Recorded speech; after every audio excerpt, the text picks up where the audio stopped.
चलिए ध्यान दीजिएगा बोर्ड पर सब कोई भी बच्चे बात नहीं करेंगे। और बाबू एग्जाम के लिए भी ये प्रश्न है। आपका एग्जाम में प्रश्न कई बार पूछ चुका है और हाँ हो सकता है, संभावना बन रहा है पूछ सकता है, तो कोई भी बात नहीं करेंगे। ऐसा हम धीरे धीरे चलेंगे लेकिन समझ में आ जाएगा सारे बच्चों को। सबसे पहले इसको साबित करने के लिए बोला जाता है, सिद्ध करें। F बराबर R बटा 2 या क्वेश्चन कैसे पूछेगा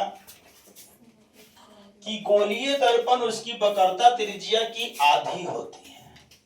साबित करे कि गोलीय दर्पण उसकी वक्रता त्रिज्या की आधी, या बोलेगा कि सिद्ध करे कि गोलीय दर्पण उसकी वक्रता त्रिज्या की आधी के बात आ जाए तो बटा में 2। अधिक मतलब बटा में क्या होता है? एग्जाम में पूछेगा सिद्ध करें, सिद्ध करें, सिद्ध करें या साबित करें। साबित करना भी होता है या सिद्ध करना भी होता है। साबित करना भी होता है या सिद्ध करना भी होता है। तो साबित करें कि F बराबर R बटा 2। और आज हम लोग सिद्ध करने जा रहे हैं। जरा ध्यान दीजिएगा, सारे बच्चों को एकदम आराम से समझना होगा। कोई भी बातचीत नहीं करेंगे यहाँ पर, ठीक ना।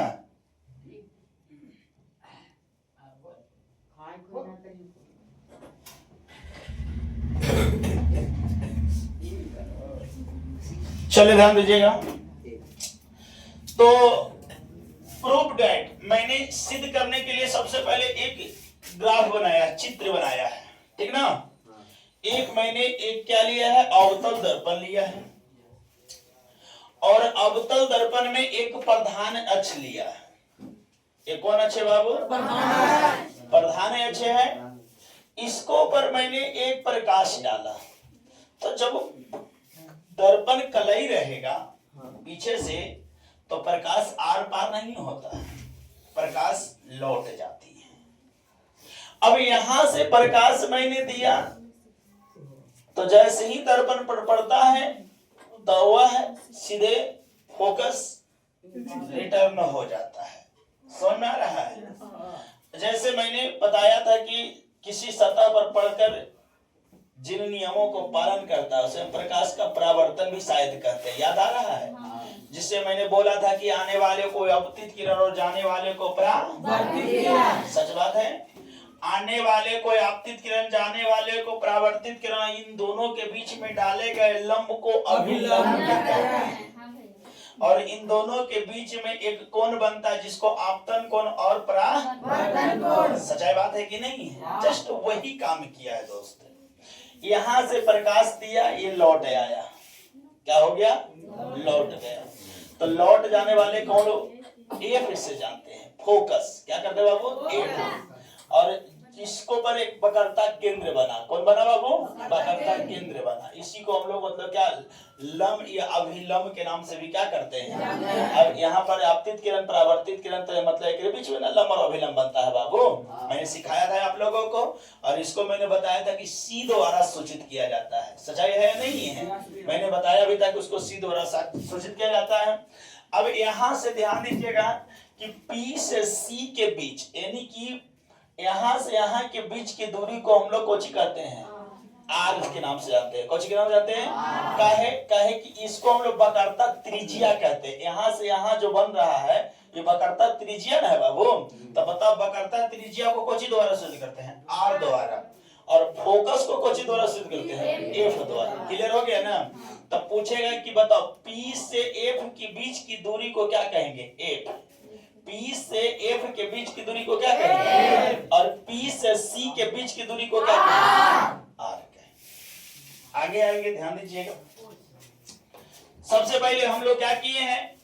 प्रूफ डेट में माना कि MN एक अवतल दर्पण है बाबू। M और N जो है, माने हैं कि M और N जो है एक कौन दर्पण दिख रहा है? अवतल दर्पण। कौन दर्पण दिख रहा है? माना कि MN एक कौन दर्पण है? अवतल दर्पण है। क्लियर हो गया ना? माना कि MN एक अवतल दर्पण है। अब MN एक अवतल दर्पण है जिस पर AB आपतित किरण, बाबू रे A और B जो दिख रहा है ये कौन किरण है? आपतित किरण। ध्यान दीजिएगा, मैंने एक फिगर पा रहा था आप लोगों को, याद आ रहा है? इसी को हम लोग आपतित किरण कहते हैं, इसको परावर्तित किरण कहते हैं। एकरा में जब एगो डाल देते हैं तो इसको हम लोग क्या बोलते हैं? तो यही चीज बात तो दिख रहा है, दिख रहा है कि नहीं दिख रहा है? सच्चाई बात है कि नहीं है? आराम से। तो यहाँ पर लिखे हैं कि दर्पण जिस पर AB आपतित किरण परावर्तन के बाद F से गुजर जाती है। जब परावर्तन क्रिया करता है तो कौची से गुजर गए? सच्चाई बात है कि नहीं? जब परावर्तित किरण F से क्या हो जाती है? गुजर। किसको से गुजर जाती है? F से। किसको से गुजर जाती है? F से गुजर जाती है। बहुत बढ़िया बात। अब कह रहा है कि F से गुजर जाती है या गुजरती है, और कह रहा है C वक्रता केंद्र, C वक्रता केंद्र है ना, C वक्रता केंद्र तथा P ध्रुव है। इसको हम लोग क्या बोलते हैं? ध्रुव बोलते हैं। P को क्या बोलते हैं? और C को वक्रता केंद्र। ये मैंने लिख लिया कुछ चित्र को बताने के लिए कि इसमें P क्या है, C क्या है, F क्या है कि नहीं है? अब यहाँ पर हम क्या करेंगे? प्रकाश के परावर्तन के नियम से, प्रकाश के परावर्तन के नियम से, और मैंने पढ़ाया होगा कि प्रकाश का परावर्तन में आपतन कोण परावर्तन कोण के क्या होता है? याद आ रहा है? आपतन कोण परावर्तन कोण के क्या होता है?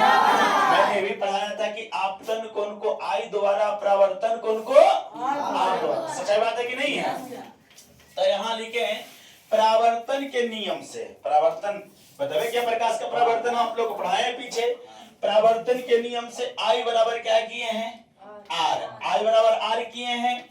अब एकरा में हम चलेंगे एंगल ABC, फिगर में आइएगा। एंगल AB और क्या बाबू? ई कौन सा चल रहा है कि ना चल रहे हैं?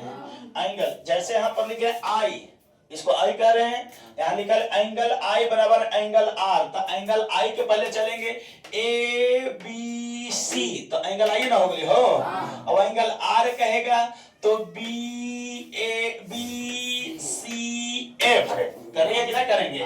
तो वह लिख दिए कोची एंगल BCF। और कौन कौन से? एकांतर कौन से? कौन कौन से? एकांतर कौन सा? देखिए ना, एकर एकांतर ही हो रहा है कि नहीं हो रहा है? अरे एकर ही एकांतर हो रहा है ना जी। कौन कौन से? तो एकांतर कौन से? कौन कौन से बाबू? एकांतर कौन से? क्लियर हो गया? यहाँ तो कोई दिक्कत? एकांतर, अब मैं समझाऊंगा कि एकांतर कौन केकरा कहा जाता है, मैं सिखाऊंगा भी, तुरंत टेंशन न लीजिएगा, ठीक ना? केकर कौन एकांतर होता है भी तुरंत मैं बता दूंगा, है ना? आइएगा, एकांतर कौन से? अब समद्विबाहु त्रिभुज BCF में हम चल रहे हैं। अब क्वेश्चन में आपको BC और क्या में चल रहे हैं? F में। BCF में, तब BCF में जब हम चले तो यहाँ पर ध्यान देना है कि CF बराबर BF है। यहाँ ध्यान दीजिएगा, यहाँ पर ध्यान दीजिएगा कि CF यहाँ से यहाँ तक देखना है। तो ये क्या है बाबू? CF बराबर क्या हो जाएगा? BF। काहे? तो आप लोग पढ़ाए होंगे, जैसे ध्यान दीजिएगा, बात कोई नहीं करेंगे दोस्त, आप लोग को पढ़ाया गया होगा, आप लोग को समकोण त्रिभुज पार करके कि यहाँ पर जब समकोण होता है तो E और E जो दोनों बराबर होता है, लेकिन E बराबर होता है? नहीं होता। एकर E दोनों मिल के बराबरी करता है कि नहीं करता है? जैसे आप लोग कर्ण बराबर पढ़े होंगे, लंब के स्क्वायर जोड़ आधार के स्क्वायर, पढ़े कि ना पढ़े? तो एकरा लंब एकरा आधार, तब लंब और आधार के कर्ण अकेले और लंब आधार दोनों तना बराबरी करता है कि नहीं करता है? अब यहाँ ध्यान दीजिएगा, तो यहाँ पर हम देखेंगे कि नामकरण करेंगे ABC, तो एक यहाँ हो जाएगा AC। क्या हो जाएगा बाबू? AC। तो AC बराबर कौची होता है? AB प्लस कौची होता है? BC। यही ना होता है जी। तो एकर बराबर ये दोनों मिल के ना किया है कि नहीं किया? तो यहाँ ध्यान दीजिएगा, मैंने क्या किया है, यहाँ ध्यान दीजिएगा कि BCF में NC, कौन बात कर रहा है जी? बात नहीं करो, पछताओगे लास्ट में, हम बता दे रहे हैं। यहाँ ध्यान दीजिएगा CF, देखो CF बराबर कौची? FB। CF बराबर FB। यहाँ ध्यान दीजिएगा CF बराबर FB। यहाँ जब समकोण बनाएगा तो कर्ण बनेगा कि नहीं बनेगा? तो ये दोनों भुजा आपस में क्या होता है? बराबर होता है। ये दोनों भुजा आपस में क्या होता है? बराबर। अब यहाँ ध्यान दीजिएगा कि PA CF बराबर कोची बाबू FB। समीकरण इसको क्या मान लिए? 1 मान लिए। अब लिखे यदि B बिंदु P के बहुत निकट है, यदि जो B है जो P के बहुत को चीज दिख रहा है निकट, P जो है B के बहुत क्या है? निकट है। तो निकट है तो इसलिए मैंने क्या किया है कि PF बराबर को चीज BF। अब ध्यान दीजिएगा PF यहां से देखिए, यहां देखिएगा BF बराबर कौन चीज PF, यानी B और F जो है यानी BF, यानी यहाँ जब समकोण इन्हें सब समकोण बनाते हैं, इन्हें जब समकोण बनाता है तो एकर ही कर्ण हो गई तो एकर ही ने कर्ण हो जाती बाबू। पहले यहाँ पर समझ लो, बहुत बढ़िया तरह से समझना होगा। जैसे ई समकोण बनाया कि नहीं बनाया, तो एकर ई बराबर करी थी कि ना बराबर करी थी? तो जब ई समकोण बनाती मैया तो एकर बराबर यही ना करते कि कर जाते, जब भी करती तो ये दोनों करेगा। अब कहेगी कैसे? तो समकोण के सामने वाले भुजा को कर्ण कहते हैं। कर्ण बराबर कौन सी होता है? लंब स्क्वायर जोड़ होता है कि ना होता है? कर्ण होती तो कर्ण बराबर लंब स्क्वायर जोड़ कौन सी होता है? आधार स्क्वायर। तो इतना दिमाग में लगाना है कि ई भुजा के ई बराबर है और एकरा में ई भुजा के बराबर ई बराबर है। होगा कि नहीं होगा? लेकिन ई बराबर नहीं होगा ये दोनों को। हाँ, ई अकेले ही दोनों के बराबर है। जैसे ई है तो ई दोनों के ई अकेले बराबरी कर रहा है, कर रहा है कि नहीं कर रहा है? ई एकरा में चलेंगे तो ई करना, एकरा में चलेंगे तो ई कर। यहाँ पर समझने वाला बात है, नहीं समझिएगा पछताओगे बाबू। फिर से ध्यान दे लो, यहाँ पर फिर से देख लो। जैसे मान लिया जब मैं एक और फिगर लेके चलता हूँ, ध्यान दीजिएगा। जैसे देख लो बाबू, एगो इन्हें लेके चलते हैं और एगो इन्हें लेके चलते, क्लियर है? अब ये ध्यान दीजिएगा, यहाँ पर एगो समकोण हो जाएगा, यहाँ पर एगो समकोण हो जाएगा। होगा कि नहीं होगा? अभी बताओ, ये हला नहीं करेंगे। अब मान लिया जाए कि ई दोनों के एकर बराबर करेगा, एकर बराबर करेगा कि नहीं करेगा? एकर बराबर करेगा कि नहीं करेगा? और एकर बराबर कौन करेगा? ई और ई। एकर मतलब ई दोनों के बराबर ई अकेले कर रहा है, लंब कर रहा है कि नहीं कर रहा है? तो उसी तरह से मैं फिगर में लेकर के चला। फिगर में क्या लेकर के चल रहा है? ध्यान दीजिएगा। ई तो हो गया लंब बाबू, हुआ कि नहीं हुआ? तो अभी जब लंब हो गए बाबू तो यहाँ पर दोनों में हम क्या बना दिए? सम कौन? अब इन्हें भी समकोण बना रहा है और इन्हें भी समकोण बना रहा है। तो एकर ई मतलब ई दोनों को ई बराबर कर रहा है और ई दोनों को ई बराबर कर। जैसे ई जो है, जैसे ई वाला काम कर रहा है कि नहीं कर रहा है?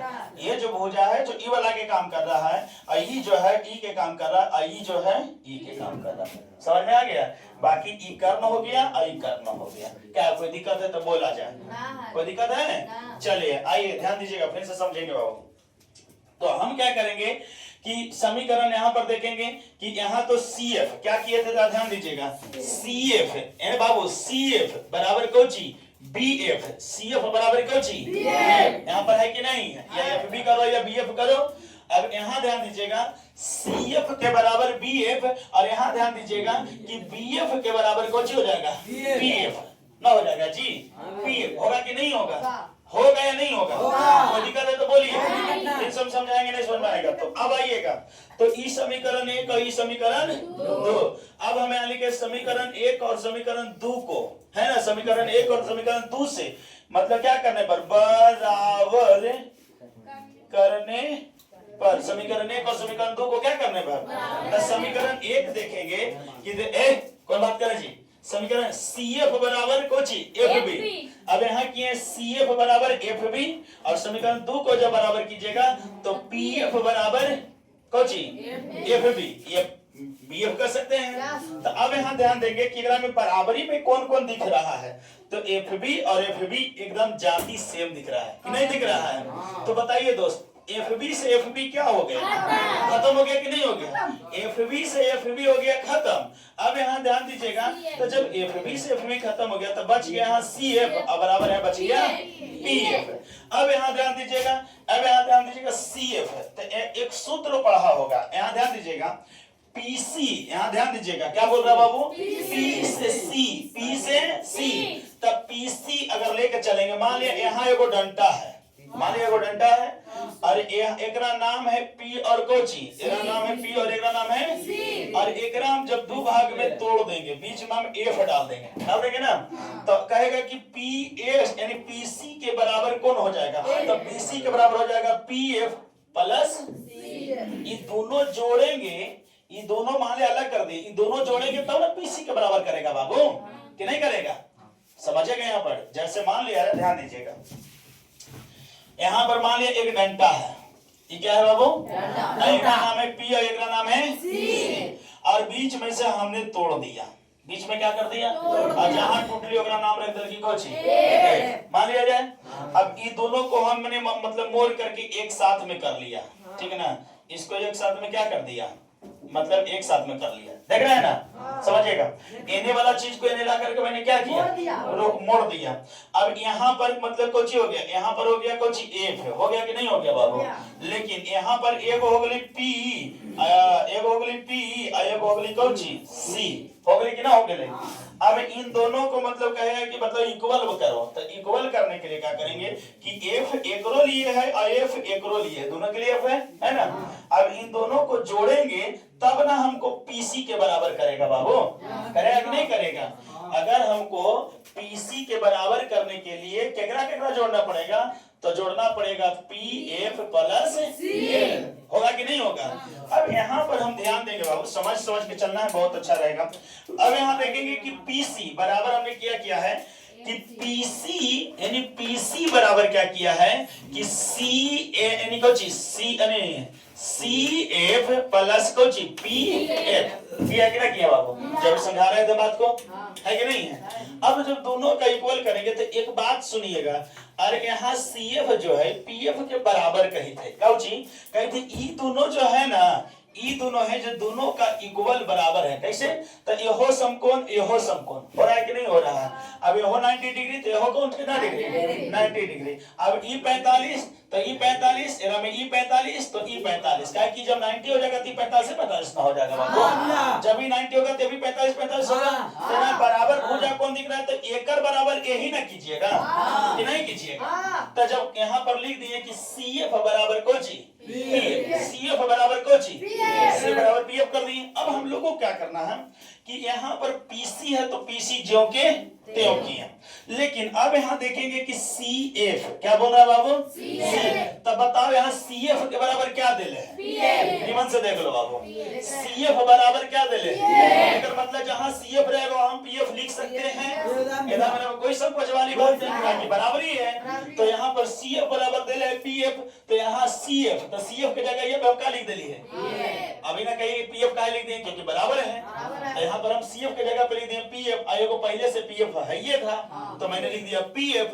अब मैंने क्या किया कि पीसी है तो क्या किया है, पीसी बराबर है तो क्या किया है, अब यहाँ पी एफ और पी एफ के को, पी एफ और पी एफ के को दो, तो हमने 2 पी एफ किया है कि नहीं किया है, 2 पी एफ किया है कि नहीं किया है, अब 2 पी एफ हो गया। अब यहाँ दिमाग लगाओ कि अब फिगर में आना है, फिगर में समझना है, यानी कि P से C के बीच की दूरी को क्या माने हैं, तो P से C के बीच की दूरी को क्या माने हैं, तो हम यहाँ पर क्या कर दिए हैं, किया कि नहीं किए हैं, बराबर 2 है तो, और P से F के बीच की दूरी को क्या माने हैं, माने है कि नहीं माने हैं, तो यहाँ पर क्या कर दिया F, किया है कि नहीं किया है। तो एक दिमाग लगाएं कि 2F बराबर क्या कर देंगे, बराबर में है तो कौन रह सकता है, कोई दिक्कत, यानी कि R बराबर 2F करो या 2F बराबर R बराबर में है, ये है तो कहीं भी रह सकता है। तो मैंने क्या किया कि 2F बराबर R कर दिया, तो F बराबर R और बटा में क्या आ जाएगा 2, तो यही ना सिद्ध करने के लिए बोल रहा था F बराबर R बटा 2। बताइए समझ में आया या नहीं, कोई दिक्कत है तो बोल दो कि फिर से समझाया जाए, इन बाद में मौका मिलते समझाएंगे, कोई दिक्कत। चलिए लव यू, बहुत अच्छी बात, आप लोग मेहनत करते रहिए, जम के मेहनत करते रहिए, तो तैयारी में लगल रहेंगे, है ना। जो ये बच्चे हैं एक बार बोल देंगे कि जी सर बहुत अच्छा लगा, कैसा लगा समझाना, लो अच्छा लगा या नहीं लगा, कोई दिक्कत, चलिए धन्यवाद।